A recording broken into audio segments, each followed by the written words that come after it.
When you hear about West Virginia, you probably think of moonshine, mountains, and people with weird accents.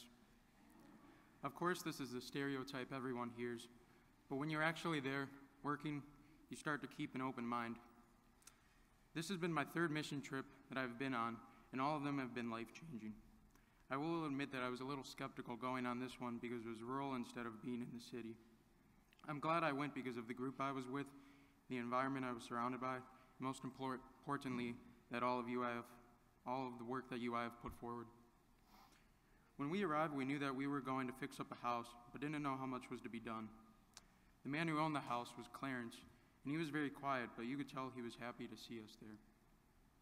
We started to first work on the garage, while others started to paint the whole house. The next day, we started to demolish his old deck and build a whole new one, with a couple of guys, and I did. At the end of the week, you could really see the work that we accomplished. That was what I like most about this mission trip, is that you can actually see the work that you're doing rather than giving a meal once and not knowing what will happen to him or her the next night. When I was working on the deck, I could really appreciate our guide through all of this, Greg.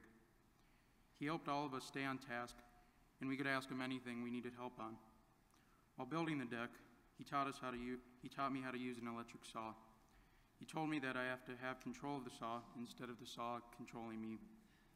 I can relate this to life experiences because I am the only one who can choose my own path and control my own destiny. After we fixed the house, Greg gave us a speech on how he loves working with kids like us. He's been a carpenter all his life, and I could tell while he was talking to us on the new built deck that it's his passion and he loves what he does. At the beginning of the week, we were all handed a journal, and this was different from years past. I had no idea what was going on. Gail and Ellen told us that each morning we would have to write about a topic and reflect on it.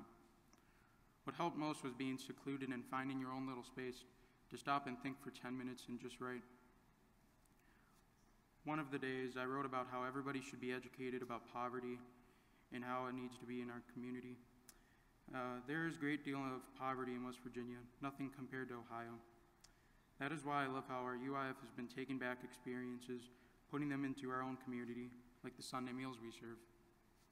This mission trip has been so amazing. I'll never forget the work that we've done together and the friends that I have made.